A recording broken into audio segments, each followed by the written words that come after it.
you see, that's faith. Believe, that's all you need. Can't sleep, but I dream. I see.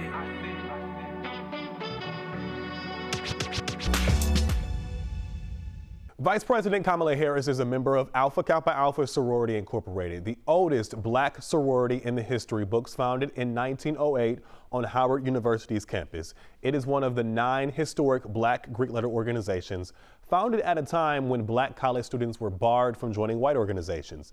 Then it was in the 80s when Harris joined AKA alongside 37 other women, commonly known as her line sisters. One of her line sisters and another of her big sisters in the sorority live right here in the Houston area.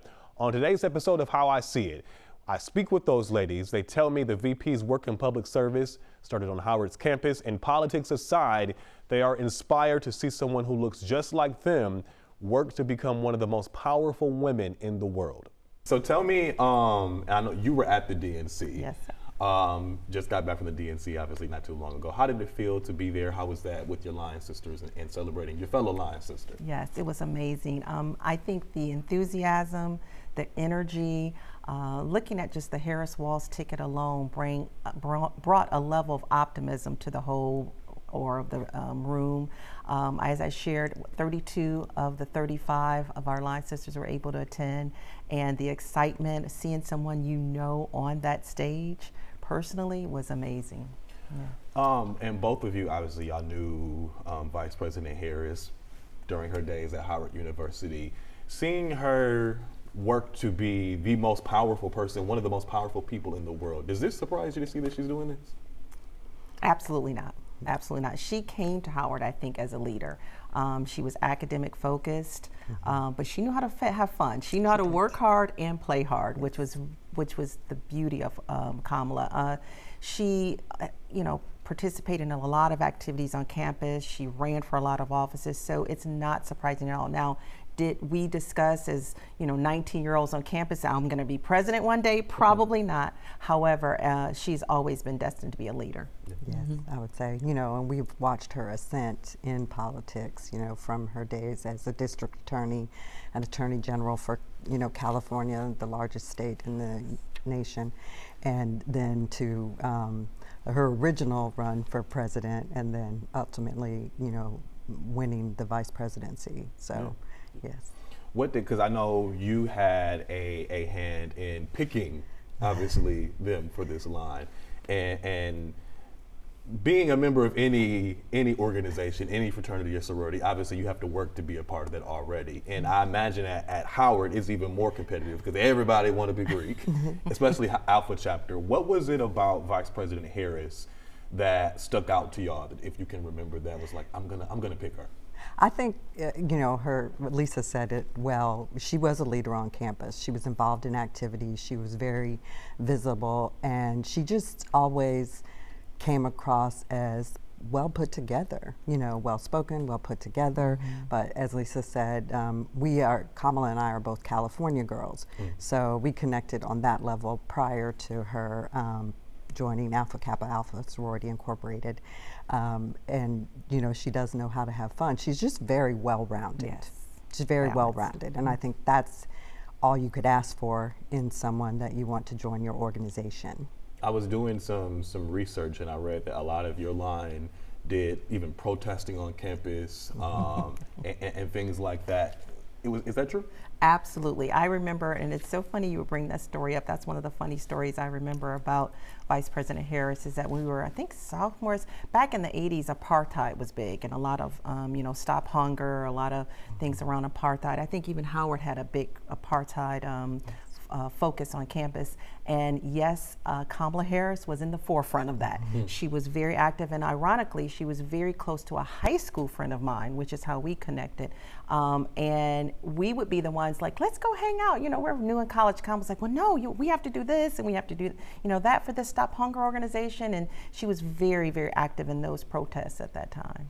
And so seeing this today, where she's obviously big into public service today, and y'all mission as Kappa Alpha is service to all mankind. Yes, absolutely. Not surprising to see that she continued this work in public service.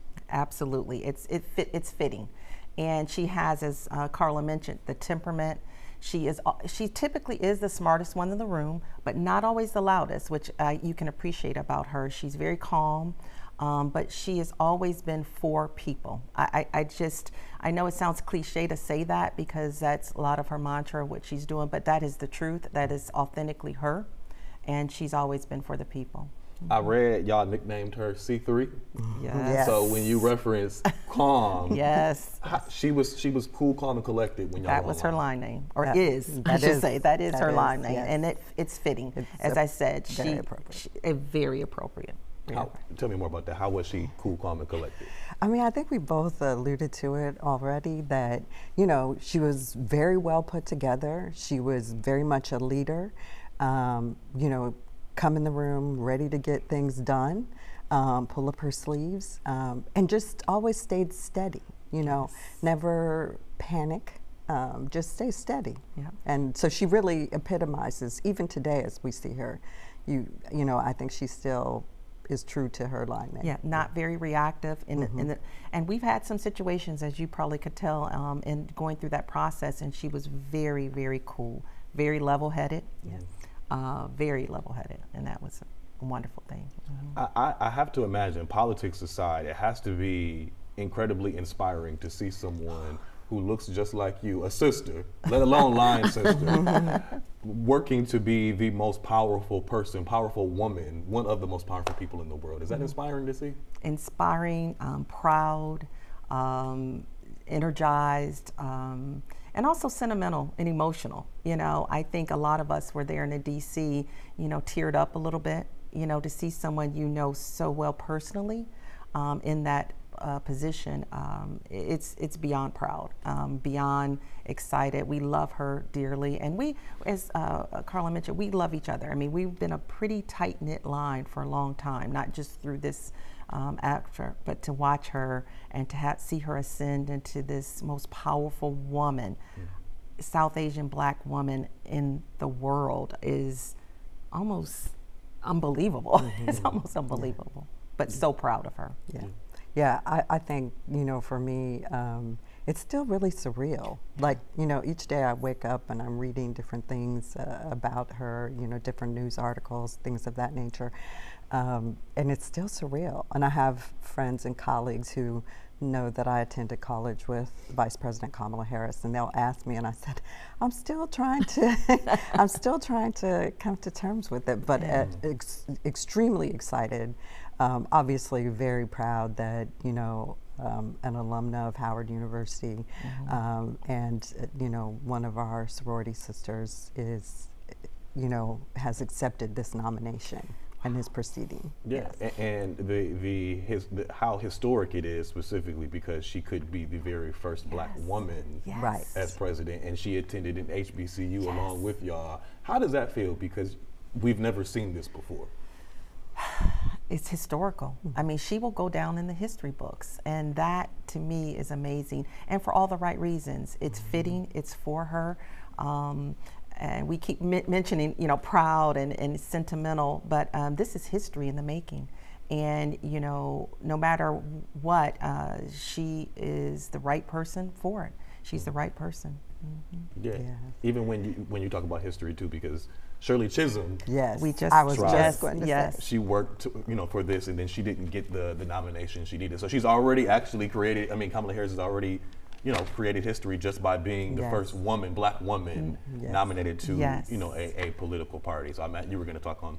Well, I was just going to say, to think that 42 years after Shirley Chisholm, you know, launched a bid to be the nominee for president, to see, you know, this Black South Asian woman from Oakland, California, who attended Howard University, actually secure that nomination is really just amazing. Yeah, absolutely amazing. But again, very well earned. Very well earned. And so inspiring for all of the young women coming up. You know, you couldn't be more proud to see her in that position. And if you watch media, you see how connected Vice President Harris is to young people. And it's just fitting. It's fitting. What do you, for people who may not I imagine most people know who Kamala Harris is at this point. You should. If you don't, what do you think people should know about Kamala Harris that maybe they don't know who she is as a person? The first word that comes to mind is authentic, level-headed. I think I mentioned always the smartest, and not necessarily wearing that, but appropriately using her gift of being the smartest, being the most level-headed, authentic. What you see is her. You know, a lot of times you may find in the world we live in, you know, there's that saying of, you know, who's fake, who's not. You don't get that from her.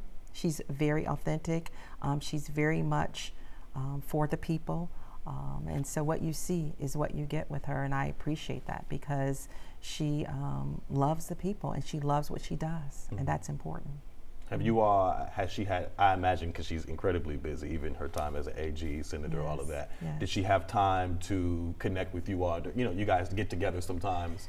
Yeah, we got together. She had a dinner in honor of us. Well, it shows you how special she is. She had a dinner in honor of us at her home at the Naval Observatory. Was that 2 years ago now? Oh, wow. Okay. And it was beautiful. It was beautiful. We try to see her when she comes into our various cities. We try to get connected with her. I had an opportunity to connect with her when she was in Houston, and it was such a pleasure. And a lot of times we connect with her from the perspective of just reminiscing, you know, giving her that sense of, you know, you're where you're supposed to be and you're doing it well and we have your back. You know, a lot of her line sisters constantly remind her, we have you. We will do whatever it takes to support you, to be there for you. What message do you think this sends, being a black woman and attending an HBCU, Howard? Do you think this sends a message of you can attend an HBCU and you can be whoever you want to be? I definitely think so, and Vice President Harris has said that before, that, you know, you can attend these schools and you can work hard and achieve anything that you want to achieve.